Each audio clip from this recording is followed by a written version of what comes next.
the messenger of Allah, may God bless him and grant him peace, was born in Mecca on the morning of 9 Rabi al-Awwal, the day of the second night of Dhu Shamay. At that time, it was 40 years since the accession of Nashuan to the throne. The mother of the messenger of Allah said, when the Prophet, peace and blessings of Allah be upon him, was born, a light came out of my body, which lit up the palaces of the country of Syria. In some traditions, it is said that certain events at the time of birth are a precursor to prophethood. But the 14 kangaroos of the house of Kashri fell down. The Magi's head became cold, and its thunder became loud. At the time of his birth, the mother of the Prophet, peace and blessings of Allah be upon him, sent the good news of the grandson to Abdul Muttalib. He took the messenger of Allah to the Kaaba and prayed to Allah and thanked him and suggested the name Muhammad, a well-known name in Arabia. That is, he was not famous. Then, according to the Arab tradition, he was circumcised on the 7th day. Lahab's maidservant Sibiyah nursed the child in her arms at that time, the name of which was Masro radiallahu anhu. Hamza bin Abd al-Muttalib, and after him, Abu Salama bin al-Asad Maksumi, may Allah be pleased with him, also nursed the citizens of Arabia. It was customary for them to hand over their children to nursing Bedouin women to keep them away from urban diseases, so that their bodies would be strong and their nerves strong, and learn the pure and solid Arabic language from your cradle. The Prophet, peace be upon him, was handed over to Halima bin Zoeb. She was a woman from the tribe of Banu Sa'd bin Bakr. Her husband's name was Harith bin Abjalatsi, and his surname was Abu Kabsha. They also belonged to the tribe of Bani Sa'd. The names of Harith's children are as follows. Abdullah Anisa Mazafa or Jazama. She was nicknamed Shima, and by this name she became more famous. Apart from this, Abu Sufyan bin Harith bin Abdul Muttalib, who was a cousin of the Messenger of Allah, may Allah bless him and grant him peace, also used to do this through Hazrat Halima. He was the brother of the Prophet. Hazrat Hamza bin Abdul Muttalib, the uncle of the Prophet, peace and blessings of Allah be upon him, was also handed over to a woman of Banu Sa'd for breastfeeding. She nursed him, may God bless him and grant him peace. In this way he and Hazrat Hamza R.A. became half-brothers, one from Sabia R.A. and the other from the woman of Banu Sa'd. During Rizat, Hazrat Halima R.A. saw such scenes of blessings of the Prophet PBUH that she was amazed. She, along with her husband, took a small suckling child in a caravan of some women of Bani Sa'd and went out of their city in search of suckling children. These were the days of famine, and the famine left nothing. I was riding one of my white donkeys, and we also had a camel, but by God it did not produce even a drop of milk. And the child was crying so much because of hunger that we could not sleep the whole night, neither did the child in my chest. There was nothing for him, and not even the camel could feed him, but we were sitting hoping for rain and prosperity. Someone they reached Mecca in search of milk-drinking children. Then there was not a woman among us who was not presented to the Messenger of Allah, peace be upon him.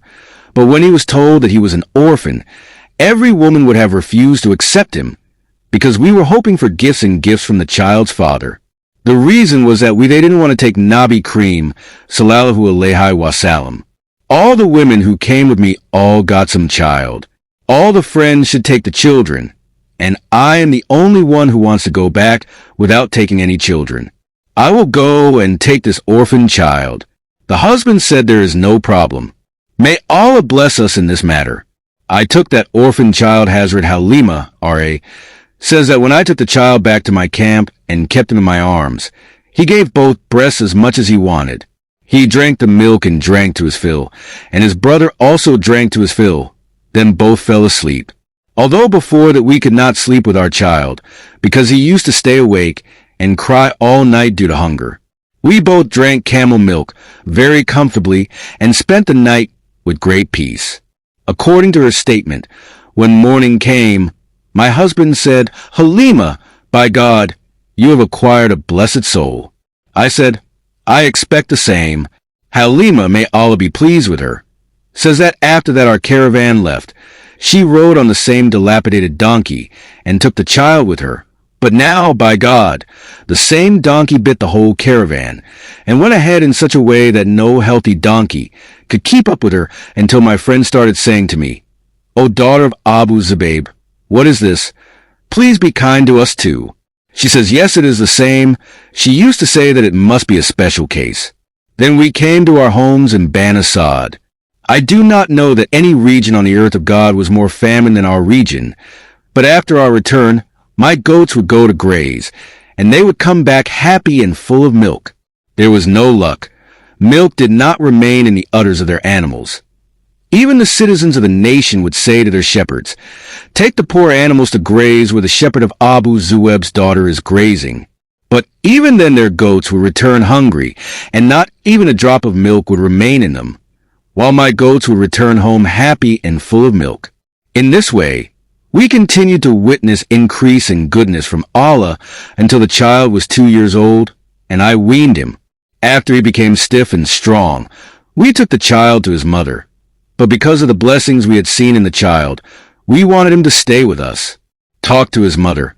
I said, "Why not you let the child remain with me, so that he may become stronger, because I am in danger of the plague of Makkah concerning him." At the insistence of Halima Sadiya, the messenger of Allah, may God bless him and grant him peace, was returned to her. Likewise, the messenger of God, may God bless him and grant him peace, remained with Banu Sa'd even after the end of his nursing period, until the 4th month of his birth, or in the 5th year of Shak al-Sadr, i.e., the event of the blessed chest being cut off took place. It is narrated in Sahih Muslim on the authority of Hazrat Anas, may Allah be pleased with him, that Hazrat Jibreel, peace be upon him, came to the messenger of Allah, may peace be upon him, while he was playing with children. Hazrat Jibreel, peace be upon him, held him and laid him down, and then he took out a lump from his heart and said, "This is Shaitan's portion from you." He washed it with Zamzam water in a bowl, then tied it up and returned it to its place. Meanwhile, the children ran to the mother of the messenger of Allah, peace and blessings of Allah be upon him, i.e. Halima Sadiya, the midwife. They said that Muhammad, peace and blessings of Allah be upon him, had been killed.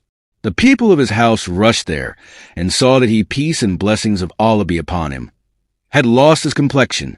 She handed him over to his mother. So you, may God bless you and grant him peace, remained in the embrace of your mother until the age of 6 years, while Hazrat Amina decided to visit the grave of her deceased husband in memory of her husband. In the company of her servant Amin and her guardian Abd al-Muttalib, she traveled a distance of 500 kilometers to Medina and stayed there for a month.